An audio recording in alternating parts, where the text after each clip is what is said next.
You're listening to PetLifeRadio.com.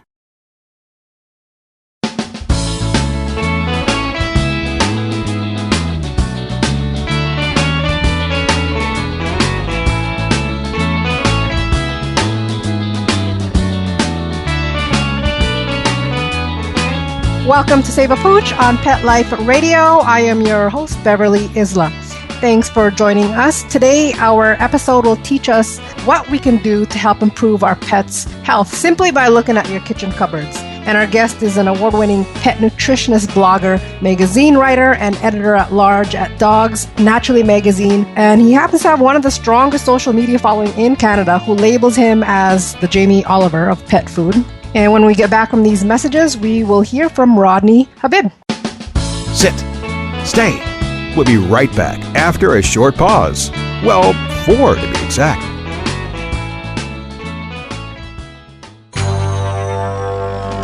It's DesignerPetSweaters.com. Hand-knitted designer sweaters for your precious pup or cool cat. Beautiful couture patterns for your pets, including custom-knitted formal wear, casual wear, yachting, and even sports-themed. Many designer pet sweaters include feathered tammy hats, top hats, and a lot of sparkle. Each sweater includes leg loops, front paw sleeves, and leash opening. Visit DesignerPetSweaters.com to order your 4-legged fashions today. Your pets will stay warm for the winter and be runway ready. Large or small, we fit them all. DesignerPetSweaters.com.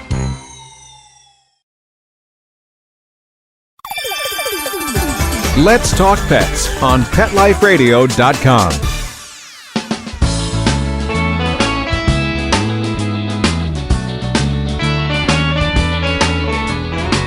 Welcome back to Save a Pooch. We have Rodney Habib as our guest today, a pet nutritionist, blogger, and writer who has important tips to tell us all. So thanks for taking some time to talk to me today, Rodney. You are one multitasker. Well, thanks for having me, Beverly. Yeah, I do a lot of stuff. Yes, I'm very aware of what you do, and you've been doing this for years. What's your story on how you got into focusing on pet nutrition? Oh, man, my story, it's a pretty simple story in my terms anyways. Basically, I destroyed my pets with tainted foods and not paying attention to what I was feeding my pets. The universe tries to give you messages, and sometimes you listen and you don't. I got my first wake-up call in 2007 when the universe dialed in on me, and I was feeding my cat tainted veterinarian pet food with melamine back in 2007. And you know what? I just thought it was bad luck.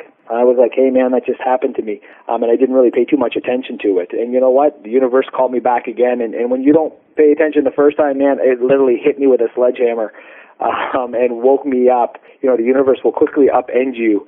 And in 2008, I was feeding my dog, my love of my life, Sammy, tainted chicken jerky. And I destroyed her kidneys to the point where, they're only 30% functioning after gosh. And, they always say out of desperation comes inspiration, and that's what created me today. And so, I label myself a pet nutrition blogger, and any of my followers that follow me know exactly why I do what I do. I'm just trying to spread a very, very important message. That is awesome. You are a nutritionist for humans, and you're just kind of gearing towards the animals now, right? Well, the reality is I did study abroad, and I studied nutrition. I worked in a pharmaceutical company over there, and I got my certification animal nutrition. But when I came over here to North America, of course, things are a little different. The systems are a little different here. So today I blog and I write, and I get to work with some of the top veterinarians and experts in the world where I relay information back to people and, of course, for their pets. Yes, that is awesome. So what's your take on issues that are common in rescue dogs and how foods can improve their states? Like this could be stress, anxiety, malnutrition, depression, some of the common things that come through our doors here. What is your take on that? Yeah, the rescue world, it's one of those self-rewarding worlds. It's a glorious world for a lot of people to be in because, they're fixing and they're helping improve the lives of many people. I've got my latest rescue here, a baby Shubi, my little husky, who really, I don't even want to know what my world would be like without her. But, in my line of work, I get to see a lot of rescue and shelter dogs. Literally dozens a day will walk into my life with people that, have problems, and they're encountering a lot of issues.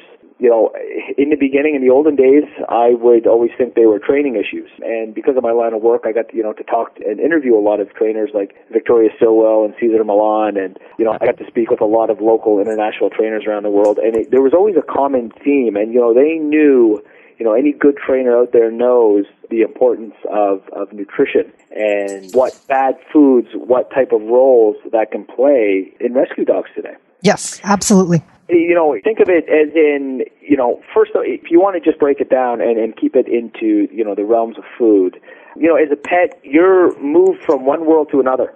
So you've got this massive stress load that you're enduring as a pet. I mean, you and I, we were talking before, even before we got on the show, and what's going on with my dog, and is it eating, is it not eating, is the dog under stress? And a lot of these animals, when being moved around in these situations, there's a lot of cortisol release in that body. And, when you've got a lot of stress and you factor in poor nutrition and poor environment, some of these animals get into these shelter systems and they have no idea if they've been vaccinated or not. So that, a lot of these shelters don't know about titer testing. So they may vaccinate again and over-vaccinate, and it suppresses the immune system even more. And then you keep suppressing that immune system, and then you get a giant break in that immune system. And man, let me tell you, then you are the dog. And, the people that rescue that animal or the fosters are in big trouble because a lot of problems start to happen. That's exactly what I'm going through right now with this one that I was mentioning to you. Yeah, I see, if you want to focus on like some of the common issues, one of the big ones is, high energy. You'll see some of these animals that are, really strung out. And I'll talk to a lot of fosters or, like I say, rescue workers, and they're like, this dog is all over the walls, and I'm not really too sure why that's happening. But nobody ever thinks about looking what's going into that bowl directly. Right. These foods today that we feed them can be constituted of up to 70% carbohydrates. And, when you and I eat carbs, our body converts that to sugar, and you start feeding an animal that much sugar who's already on edge, you're going to have, imagine, we all know that kid when we were like in grade primary and grade 1, that kid that was like ultra annoying. Now imagine giving him like a giant case of like Oreo cookies and how much more annoying he would be strung out on sugar. And, yeah. And that's, you know what I mean? And that's one of those big effects that I see that, a lot of rescue people will come in. I get to see these animals that are super strung out. And in return, allergies, itching and scratching, it plays hand in hand with high energy dogs. And even at dogs, for that matter, that have low energy. Today, when an animal is itching and scratching, one of the biggest things that we do as a pet owner is we automatically self-diagnose, and we're like, oh, that's an allergy. I saw him scratching. He 100% has an allergy. And that's, I see a lot of these animals coming in, and I speak with these people and say, I don't know what he's allergic to, but he's tearing himself apart, and now I had to put him, I had to go get an exclusive bag from a veterinarian who was very kind enough to donate it to me. He's on a hypoallergenic diet, let's say. The bag is like $180 for the dog, and no one will adopt the dog because he's subjected to that special diet for the rest of his life. And, and some owners will look and say, geez, $180 to buy a bag of specialized foods. Or they don't want the dog, right? Why do I want to adopt something where I'm going to have to be so heavily invested in a problem like that? And what they're not realizing is animals have a natural buildup of flora, bacteria on the outside of the body and on the inside of the body. And even the same thing for a woman, Bev. If a woman is eating a high sugar diet, she at some point is going to go running down to her doctor and scratching with a yeast problem. And the doctor's going to tell her, hey, man, slow down on that sugar in your diet. Start bringing some probiotic into your diet. You got to control the sugars. It's the same thing for a pet. If you start pumping in, these processed foods that are really high in sugar, that dog is going to tear himself apart. And then you think that you need to be on a specialized bag. And, you're causing all of these problems where this poor animal could be adopted out, but never really did get adopted out because of, maybe like a false perception of what the problem was. Right. The list can go on and on. You talk to some people that have problems with sore and stiff and ailing dogs, and some of these foods that are being fed to them, again, these high carbohydrate diets are super high in omega-6s, and omega-6s are pro-inflammatory, and you start pumping in inflammation into the food, and now this dog is sore, and he's stiff, And here he is in his first meet and greet with an owner, and he's not feeling so hot because he's really sore and he's really stiff, and he doesn't leave that awesome first impression with those parents or those possible adoptees. So they move along, and that poor dog never really gets noticed because, well, the challenge was he was being fed something that was really high and something in omega-6 that was pro-inflammatory. So that list can go on, and those, those are just some of the small problems, Deb, that I'm seeing today with a lot of shelter organizations. Yeah, it is so unfortunate because I have a full bag here that I picked up when I got this one the other day, and I don't want to name brands, but let's just say I don't know what I'm going to do now because that bag, I don't think I'm going to end up using it. Some people come from certain situations where, it's unknown what they are fed. I know the greyhound rescue groups are infamous for that. These greyhounds that will come up sometimes from a racing background, they're fed fresh foods their whole lives. And then they get, brought up into the rescue organizations, and they're looking for adoptees, and, they're put on processed food immediately. And it becomes a digestive disaster. Some of the dogs refuse to eat. People think it's stress. They come home. I talk to pet owners all the time. My dog won't touch any food, or he's infamous for having a sensitive stomach. And all of these things because, we don't know the history of these animals. And sometimes it's really hard if these animals were brought up on fresh foods to try to convert them over to eating processed foods. Oh, yeah. I can imagine. Or vice versa. Absolutely.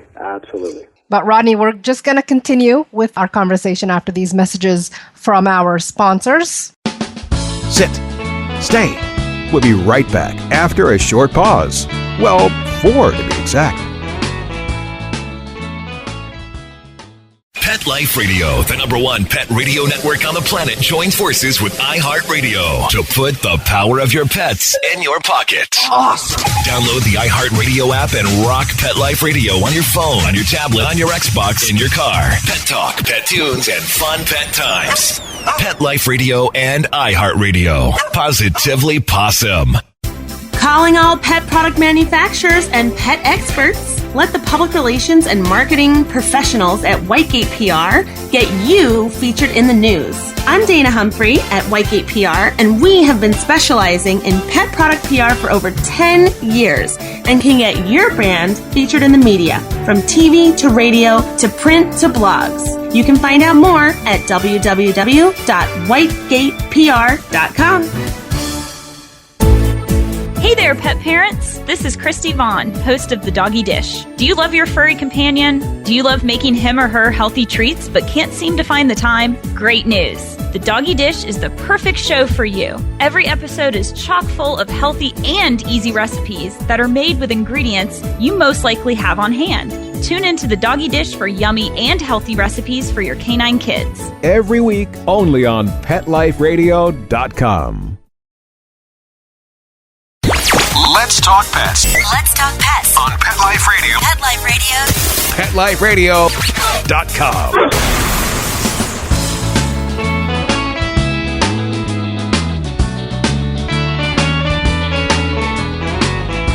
We are back talking with Rodney Habib about how foods can improve our canine friends' quality of life. Thank you so much, Rodney, for being here. You've mentioned so many great things. I'm just going to move on here to what advice do you have for rescue dog handlers? So be it us volunteers, rescue organizations that get food donations, how can they tell if it's good quality? And if it's not, what are some cost-effective alternatives that we can do? Right, and that's a great question. First, let me say this, for anybody out there in the shelter organizations and rescue organizations, I completely understand, the situations that a lot of these people are in. Some of these beautiful people, and I know some of them firsthand are like, either young girls or young people that have put these things together because they just want to save lives. So I know that money and time and resources are all restricted at that point. So it's not as easy as going and feeding all of these animals, all these organic, wonderful, healthy foods. So I do understand the challenges. So some of the tips, that I can focus on, and let's pretend that you do have all these challenges that are there. I want a lot of the people out there to understand that, it's super important to understand what you're putting into that animal. But it's also even more important to know what's coming out of that animal. Do you know what I mean? If you've got a lot of, God forbid, toxins and things like that are going into that animal unknowingly, sugars and things like that, and it's not coming back out on the other end and it's building up in the body, you're going to get a series of problems. And so one of the big things are, where the donation food comes from. So I realize as an organization, I mean, whatever you can get is awesome. And by all means, you've got to exercise, what your capabilities of getting. So there's a lot of retail outlets out there and a lot of box stores out there that donate a lot of food. I know that firsthand, and I know that there's a lot of foods out there that are getting close to the best before date. And you know what? It's free food, and it's great, and it's going to help out a dog. And if it's only got a couple months left on it, that's perfect. But there's some challenges there that a lot of people don't know. Because I've seen this firsthand, and I've seen a lot of retailers and people like that. When bags actually come in through the door, Bev, you'll notice that they're full of a lot of air, and if they try to stack them on top of each other, they're almost like going to topple over. So one of the old tricks that some shop owners would do is they'd poke tiny little holes in the bag to let the air out of them so they would sit properly. Hello, disaster. Wow. That's the first thing I was thinking, like, oh my gosh, okay. Oh man, you want to be careful for many reasons, because pet food and processed foods are preserved with what's called mixed testosterol and vitamin C and vitamin E, and it's like a little tiny invisible force shield that, surrounds that ball, that pellet, and it preserves it and all those nutrients inside of it. And so, if there's shop owners out there listening, if you guys are poking those bags and you're allowing air to get inside of that oxygen is very quickly going to wear away that invisible shield, those mixed testosterol off that food, and it's going to deplete all the nutrition in that food. Right. And, you start doing that, and then, you donate that wonderful bag to a shelter organization who has no idea, and they open up the bag, they don't notice the holes, they think it's a fresh bag, they pour it into a bowl. By that time, it's completely depleted of any nutrition. I mean, you've got a pet that needs that nutrition for that immune system, and you're going to cause a lot of problems for those people unknowingly. And so, a big tip is you really want to make sure if that bag was opened, how long was that bag open for? I got to sit with a scientist, Mark St. Onge, and me and him go back and forth when it comes to even like omega-3 fatty acids and oils. When omega-3 goes rancid, so let's say that bag was open and that omega-3 goes rancid omega-3 can actually and will deplete the body of vitamin E. And when it does that, those animals will start to go lame. And so these poor animals, like we were talking before about stiffnesses and sorenesses, one of those big factors could be like a rancid bag, a bag like with giant holes in it, right? Right, so, right. Like, that would be like one of my number one tips is you really want to know, you really want to check that food. Now, of course, I started this whole thing with the amount of sugar that's in food. So let's pretend that you do have a dog that's like itching and scratching or has this whole series of problems. Are you feeding that dog a lot of sugar? Let's say you've got a high-strung dog out. Are you feeding that dog out sugar? Bev, do you have any idea how to calculate the sugar that's in the bag of food that you have currently with your foster dog? No clue. If it's not on the label, no clue. No clue. And that's it. And guess what? The pet food manufacturer will not tell you that, and because he doesn't have to tell you that. And that's a huge, huge problem.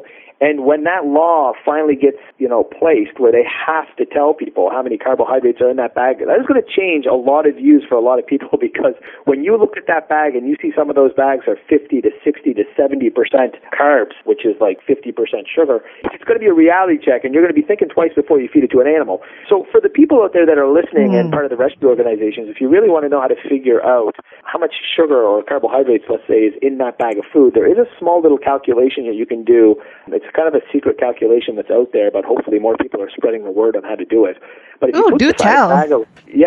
flip the side of the bag around, you'll see a guaranteed analysis. And on that guaranteed analysis, you'll see your protein, your fat, your moisture, your fiber, and all those wonderful things.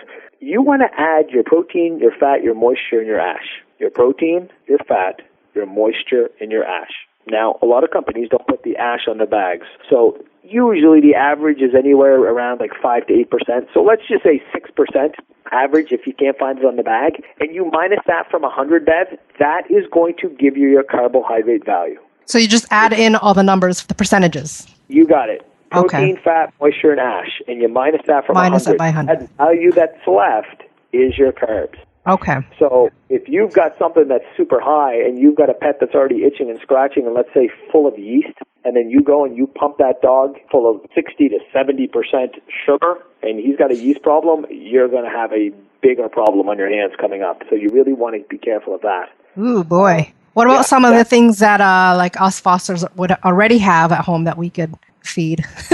Yeah, this is... Anybody that knows me and anybody that follows my work knows that I am not a big fan of processed food. I am a huge fan of feeding our animals and feeding ourselves foods that come from Mother Earth, literally pulled from the ground, still full of dirt, going into our bodies that could be organic and as clean as possible. Our world today is so polluted, and I've blogged about this several times. The average human walks around with 212 different chemicals in his body. A dog, they did a study back in 2004, and they found that dogs had minimum of 80 to 100 different chemicals floating around in their bodies at all times. And I believe that, yeah. It's terrible, and we pee out on average 7 different pesticides a day. So, these bags of processed food, unfortunately, the reality check is this isn't the highest level of food that are being put in these bags. This is what's left over from human consumption that's being put in these bags, and you can guarantee that that's full of toxins. So, your question to me is, what can we do with things at home? Even a teaspoon, a tiny teaspoon of something fresh in that bowl is 1 teaspoon better than the original start of just a full bowl of processed food.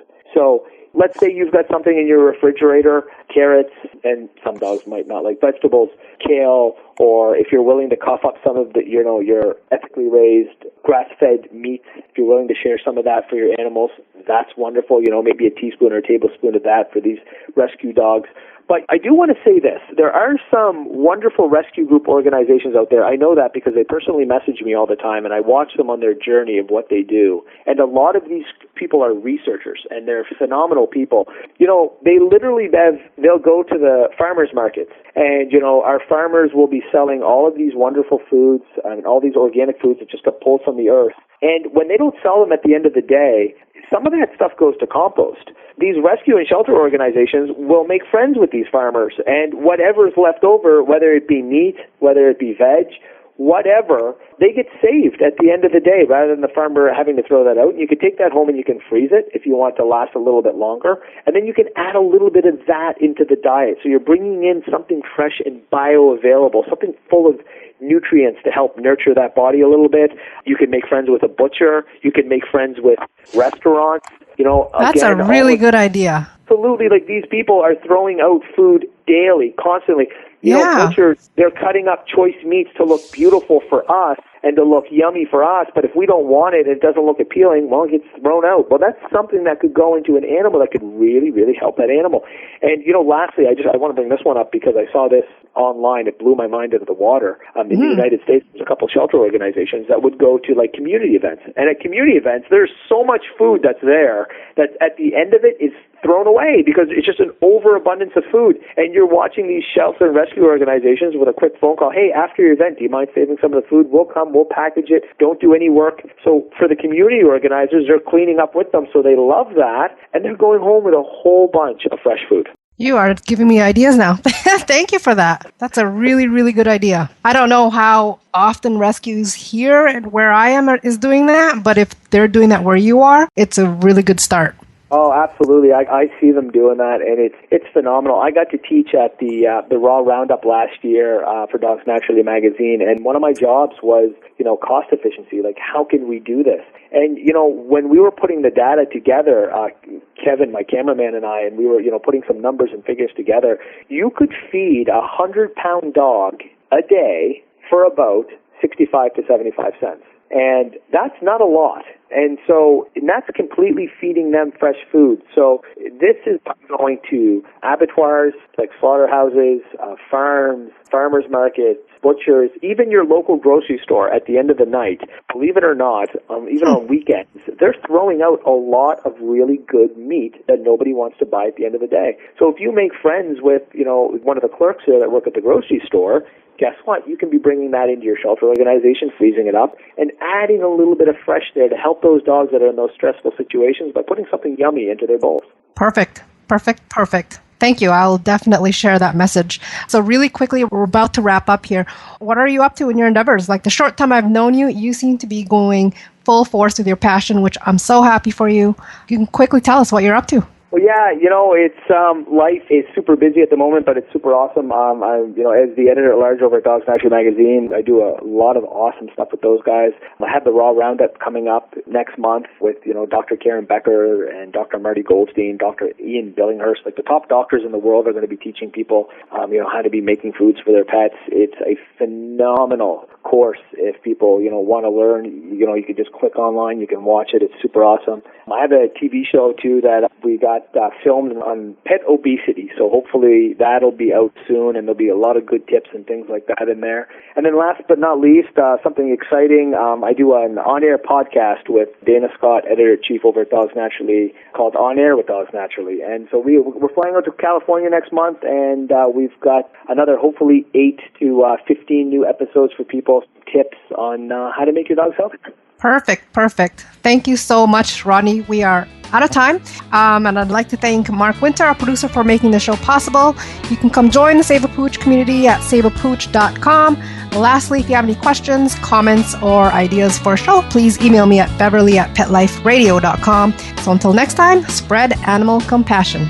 Let's Talk Pets, every week on demand, only on PetLifeRadio.com.